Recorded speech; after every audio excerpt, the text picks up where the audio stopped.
ସଦାପ୍ରଭୁଙ୍କ ନାମରେ ଧନ୍ୟବାଦ ହେଉ। ପ୍ରଭୁଙ୍କର ପ୍ରିୟ ଲୋକମାନେ, ଆପଣ ସମସ୍ତ ଲୋକଙ୍କୁ ପ୍ରଭୁ ଆଶୀର୍ବାଦ କରନ୍ତୁ।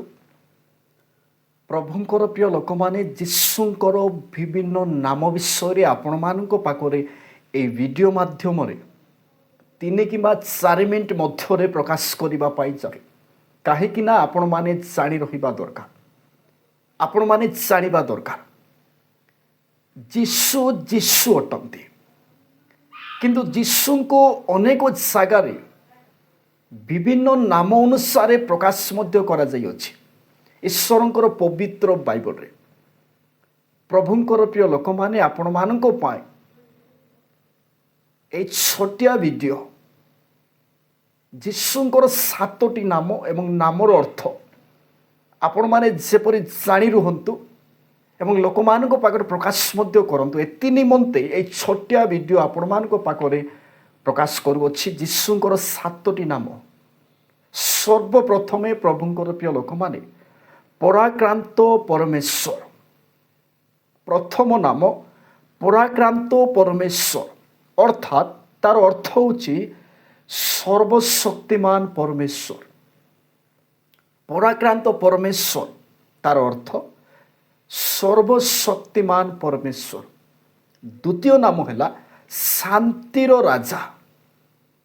এই ଶାନ୍ତିର ରାଜାର ଅର୍ଥ ହେଲା ଯେ କି ପୃଥିବୀକୁ ଶାନ୍ତି ଆଣନ୍ତି, ଶାନ୍ତିର ରାଜା।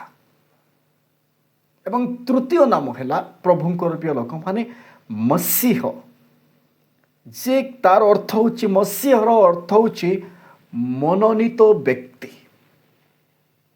ଏବଂ ଚତୁର୍ଥ ନାମ ହେଲା ଯୀଶୁ। এই ଯୀଶୁ ନାମର ଅର୍ଥ ଆପଣମାନେ ଜାଣନ୍ତି, କିନ୍ତୁ ଆପଣମାନଙ୍କ ପାଖରେ ପ୍ରକାଶ କରିବା ପାଇଁ ଚାହେଁ। ଯୀଶୁ ନାମର ଅର୍ଥ ହେଉଛି ପ୍ରଭୁଙ୍କର ପ୍ରିୟ ଲୋକମାନେ, ଯେ କି ଲୋକଙ୍କୁ ପାପରୁ ରକ୍ଷା କରନ୍ତି, ପରିତ୍ରାଣକର୍ତ୍ତା। ଏବଂ ପଞ୍ଚମ ନାମ ହେଲା ଈଶ୍ୱରଙ୍କର ପୁତ୍ର।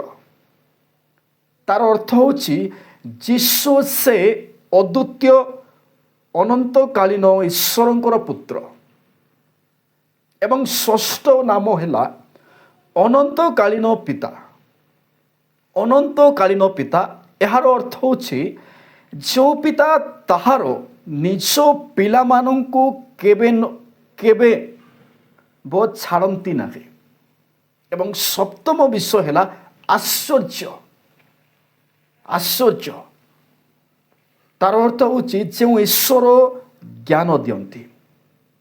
ପ୍ରଭୁଙ୍କର ପ୍ରିୟ ଲୋକମାନେ, ଯୀଶୁଙ୍କର 7ଟି ନାମର ଅର୍ଥ ମଧ୍ୟ ଆପଣମାନଙ୍କ ପାଖରେ ପ୍ରକାଶ କଲି। ପ୍ରଥମ ନାମ ହେଲା ପରାକ୍ରାନ୍ତ ପରମେଶ୍ୱର, ଦ୍ୱିତୀୟ ନାମ ହେଲା ଶାନ୍ତି ରାଜା, ତୃତୀୟ ନାମ ହେଲା ମସିହ, ଚତୁର୍ଥ ନାମ ହେଲା ଯୀଶୁ, ଏବଂ ପଞ୍ଚମ ନାମ ହେଲା ଈଶ୍ୱରଙ୍କର ପୁତ୍ର, ଏବଂ ଷଷ୍ଠ ନାମ ହେଲା ଅନନ୍ତକାଳୀନ ପିତା, ଏବଂ ସପ୍ତମ ନାମ ହେଲା ଆଶ୍ଚର୍ଯ୍ୟ। ପ୍ରଭୁଙ୍କର ପ୍ରିୟ ଲୋକମାନେ, ଆପଣମାନେ ମନେ ରଖନ୍ତୁ, ଲେଖିକି ରଖନ୍ତୁ। ଏଥି ନିମନ୍ତେ ଏହି ଭିଡ଼ିଓ ଆପଣମାନଙ୍କ ପାଇଁ ଯାହାକି ପ୍ରକାଶ କରାଯାଇଅଛି।